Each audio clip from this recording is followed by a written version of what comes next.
going to look now at map 6. We're going to look at the right hand of the two maps that appear side by side and is labeled in the bottom left-hand corner current. And you see that there is a red blotch on this map. Did the information behind this red blotch originate with the Nature Conservancy?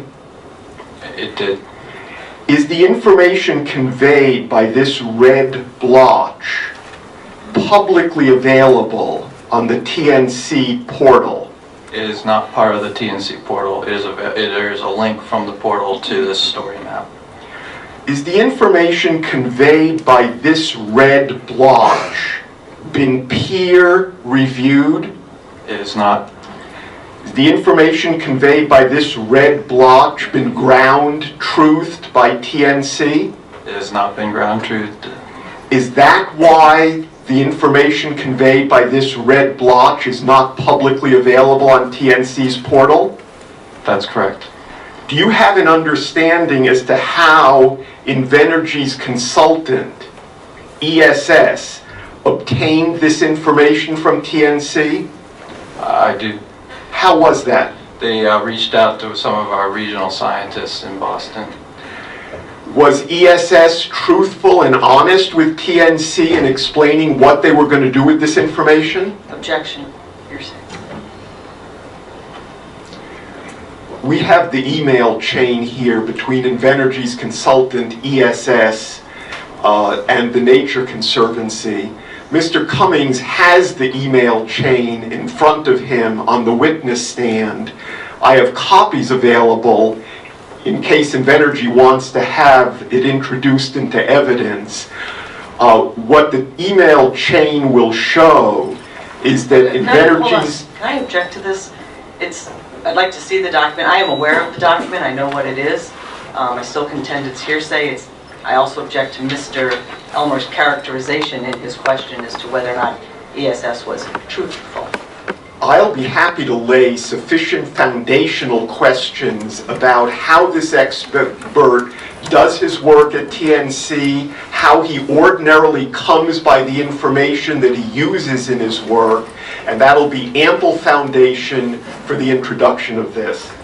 We have no objection to the email being introduced, if that's what he wants to do, but not characterizing it. Mr. Cummings, is this email chain that I have shown you the basis of your knowledge about the communications between TNC and ESS? That's correct.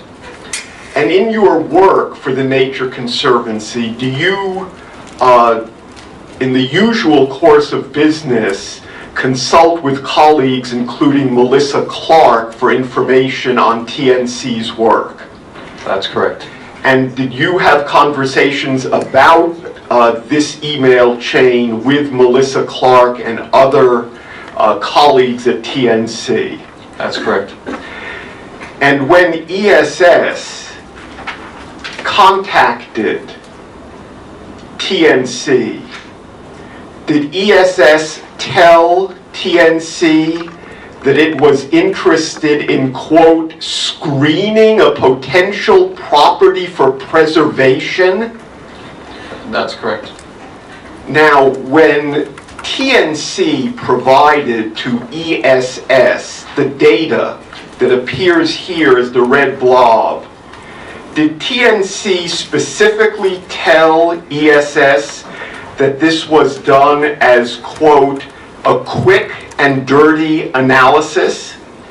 That's correct.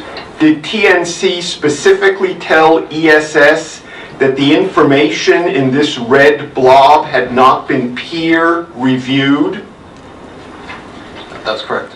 Did TNC specifically tell ESS, Invenergy's consultant in this case, that therefore, quote, major decisions, unquote, should not be based on this?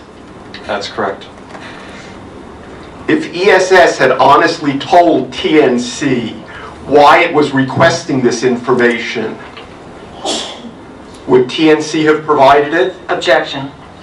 I don't think he's established exactly what areas, first of all, his characterization. Secondly, there's been no evidence to indicate that what the request was from ESS is inconsistent with any of the work ESS was doing for Invenergy, including not only for this site, but for mitigation parcels.